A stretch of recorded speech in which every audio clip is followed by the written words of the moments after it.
તો હેલો, જય માતાજી એન્ડ ગુડ મોર્નિંગ ફ્રેન્ડ્સ. આપણે આજે બી આવી ગયા હતા ફરીથી લેબમાં કાલવાળો જ પ્રેક્ટિકલ ફરીથી પરફોર્મ કરવા.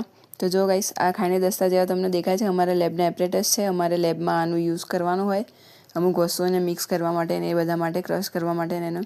તો આપણે એ લઈને હવે જતા હતા આપણે બીજી લેબમાં જ્યાં આપણે કામ કરવાનું હતું ત્યાં. જો ગાઈસ, આવી ગયા આપણે આપણી લેબમાં અને બીજા બધા બી હજુ બેઠા છે શાંતિથી, કંઈ કામ નહીં કરી રહ્યા, બટ આપણે બધું કામ કરીશું. તો હવે આપણે છે ને હું અને મારા ગ્રુપ પાર્ટનર, મતલબ જે અમારા લોકોને પ્રેક્ટિકલ સાથે કરવાનો હતો, અમે બધા છે ને ડિસાઇડ કરતા હતા કે કઈ કઈ વસ્તુ કેટલી લેવાની છે ને એ બધું. પહેલાં જ મેઝરમેન્ટ રાખી લીધું આજે, કેમ કે કાલે છે ને મેં જ ભૂલ કરી હતી મેઝરમેન્ટમાં ને એ બધી વસ્તુમાં. જે વસ્તુ નથી નાખવાની ને એ વસ્તુ નાખી દીધી હતી, એના કારણે આખું શેમ્પૂ બગડ્યું હતું. એટલે તો આજે પરફેક્ટ મેઝરમેન્ટ સાથે બધું માપ ટુ માપ વસ્તુ કરીને અમે કરતા હતા પ્રેક્ટિકલ. જો ગાઈસ, આ છે પીએચ પેપર. જો પીએચ પેપર, જેનાથી આપણે એની એસિડ છે કે બેઝ છે બધું ટેસ્ટ કરીએ ને એની પીએચ એ વાળું.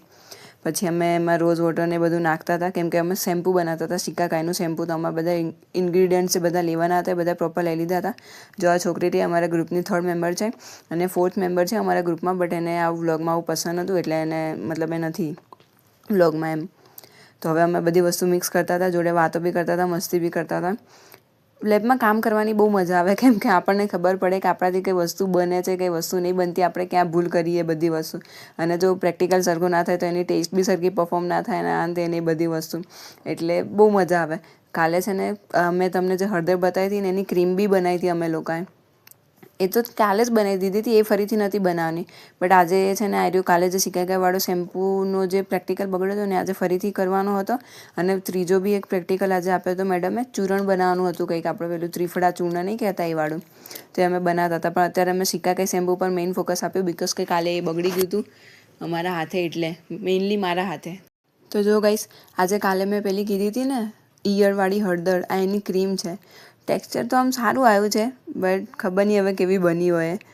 સારી લાગતી હતી જોઈને તો, થોડીક ઈયળ બિયળ નથી દેખાતી કાલે જેવી દેખાતી હતી એવી. પણ કંઈ નહીં, આની ટેસ્ટ તો બધી પરફોર્મ કરી નાખી હતી અમે. જો ગાઈસ, અમારા કોલેજમાં અને અમારી લેબમાં સાપ આવી ગયો.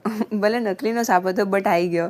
પહેલી વાર તો મારા ઉપર નાખ્યું ને લોકોએ સાપ, તો મને લાગ્યું કે સાચો છે. હું તો બીજ ગઈ હતી એકદમથી, અચાનકથી આવીને નાખ્યો હતો. એટલે જો હવે અમે બધા જોડે, મેડમ બહાર છે ને કંઈક કામ માટે ગયા હતા તો અમે લોકો મસ્તી કરવા લાગ્યા હતા સાપથી.